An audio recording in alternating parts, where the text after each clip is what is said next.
Apakah kalian menyadarinya? Di atas atap yang telah kita hitung, terdapat beberapa atap kecil. Apakah kalian tahu bentuk dari atap kecil tersebut? Kedua atap tersebut memiliki bentuk yang berbeda. Jika kita gambarkan, bentuknya akan seperti ini. Apakah kalian tahu apa nama dari bentuk ini? Benar, atap tersebut berbentuk 5 segi 8 dan 5 segi 4. Untuk lebih memahaminya, mari kita pelajari lebih dalam tentang limas.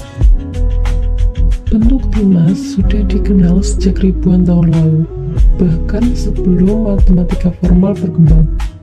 Di Mesir kuno, limas menjadi bentuk dasar arsitektur monumental seperti piramida Giza. Bangsa Mesir tidak hanya membangun limas, mereka juga menghitung volumenya. Mereka menggunakan rumus praktis untuk mendekati volume piramida, jauh sebelum ilmu geometri berkembang secara formal. Pada abad ketiga sebelum Masehi, matematikawan Yunani bernama Euclid mempelajari limas dalam bukunya yang berjudul Elements, terutama pada buku yang ke-12. Di sana, limas didefinisikan sebagai bangun ruang dengan satu alas berbentuk poligon dan sisi-sisi lainnya berupa segitiga yang bertemu di satu titik. Euclid juga menjelaskan bahwa volume limas adalah sepertiga dari volume prisma dengan alas dan tinggi yang sama. Selain Mesir dan Yunani, bentuk limas juga muncul di berbagai belahan dunia, seperti di Meksiko, suku Maya, dan Aztec. Mereka membangun piramida berundang. Di Asia, bentuk serupa digunakan dalam stupa dan menara candi. Ini menunjukkan bahwa konsep limas sudah menjadi bagian dari budaya dan ilmu bangun ruang sejak lama. Dalam matematika modern, volume limas dihitung dengan rumus 1/3 dikali luas alas dikali tinggi. Nah, bentuk limas juga kita jumpai dalam kehidupan sehari-hari, seperti tenda segitiga, kemasan makanan, atap rumah tradisional. Nah, konsep ini bahkan bisa kita temui dalam kerajinan tangan dan arsitektur lokal. Inilah yang disebut etnomatematika, yaitu pembelajaran matematika yang menggabungkan antara matematika dan budaya. Pada masa sekarang, kita tahu bahwa limas memiliki 4 sifat, yaitu alasnya berbentuk segitiga, segi 4, segi 5, dan sebagainya. Memiliki titik puncak yang merupakan pertemuan dari beberapa segitiga, lalu memiliki tinggi yang merupakan jarak antara titik puncak ke alas limas, dan memiliki bidang sisi, titik sudut, dan rusuk. Ini merupakan jaring-jaring dari limas. Nah, selanjutnya mari kita selesaikan soal berikut. Nah, sebelum menyelesaikannya, mari kita rumuskan terlebih dahulu apa yang diketahui dan ditanyakan. Yang diketahui yaitu panjang alasnya sebesar 6 cm dan tinggi dari atap kecilnya yaitu 12 cm. Lalu luas atap kecil Lawang Sewu yang sesungguhnya yaitu 144 meter persegi. Lalu setiap 1 meter persegi atapnya memerlukan 10 genteng keramik. Nah, untuk harga satuan dari genteng keramik sendiri itu Rp5.000. Lalu yang ditanyakan yaitu yang pertama sketsa dari atap kecil miniatur Lawang Sewu. Lalu yang kedua sifat-sifat yang dimiliki oleh atap kecil miniatur Lawang Sewu. Yang ketiga luas permukaan dan volume dari atap kecil miniatur Lawang Sewu. Lalu yang keempat banyaknya genteng keramik yang dibutuhkan untuk atap kecil Lawang Sewu yang sesungguhnya. Lalu yang kelima biaya yang dihabiskan untuk membeli genteng keramik apakah benar sebesar 9 juta. Untuk yang selanjutnya kita akan menjawabnya mulai dari yang A, yaitu sketsa dari atap kecil miniatur Lawang Sewu. Ini merupakan gambar sketsa dari atap kecil miniatur Lawang Sewu. Lalu yang kedua yaitu sifat-sifat yang dimiliki oleh atap kecil miniatur Lawang Sewu. Yang pertama, alasnya memiliki bentuk segi 4. Lalu yang kedua, memiliki titik puncak yang merupakan pertemuan dari beberapa segitiga. Lalu yang ketiga, memiliki tinggi yang merupakan jarak antara titik puncak ke alas dari atap kecil miniatur Lawang Sewu.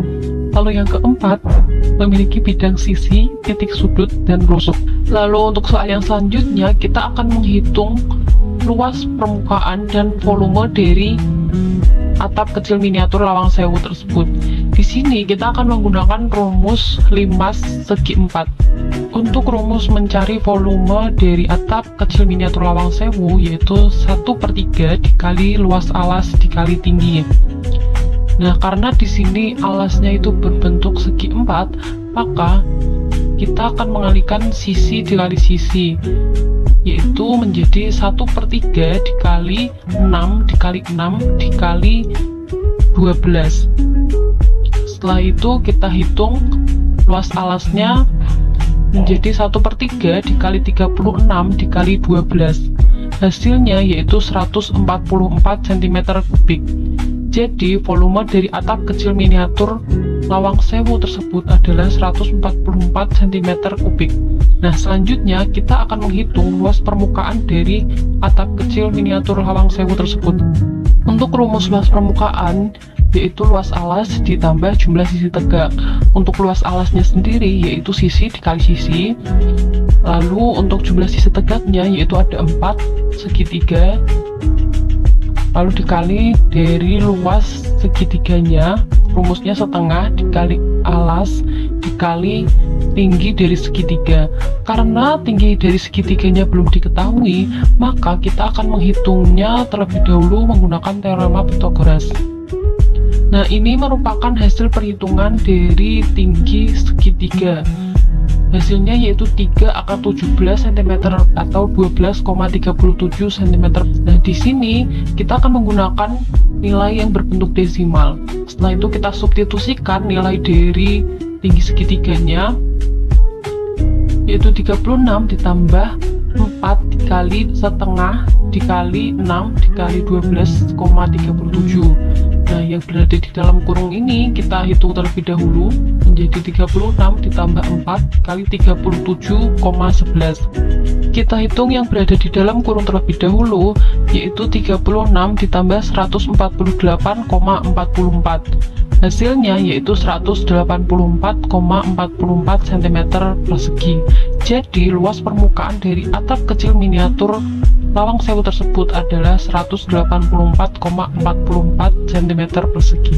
Nah, untuk yang selanjutnya kita akan menghitung jumlah genteng yang dibutuhkan atap kecil dari Lawang Sewu yang sesungguhnya, yaitu dengan mengalihkan luas atap dengan jumlah genteng per meter perseginya, yaitu 144 meter persegi dikali 10. Jadi hasilnya yaitu 1440 genteng. Jadi jumlah genteng yang dibutuhkan atap kecil Lawang Sewu yang sesungguhnya adalah 1440 genteng. Nah, untuk yang terakhir kita akan menghitung biaya yang dihabiskan untuk membeli genteng atap kecil Lawang Sewu yang sesungguhnya, yaitu dengan mengalihkan jumlah gentengnya dengan harga satuan dari genteng, yaitu 1440 dikali 5.000 rupiah. Hasilnya yaitu 7.200.000. Jadi total biaya yang dikeluarkan untuk membeli genteng keramik tersebut adalah 7.200.000 rupiah dan bukan 9 juta rupiah.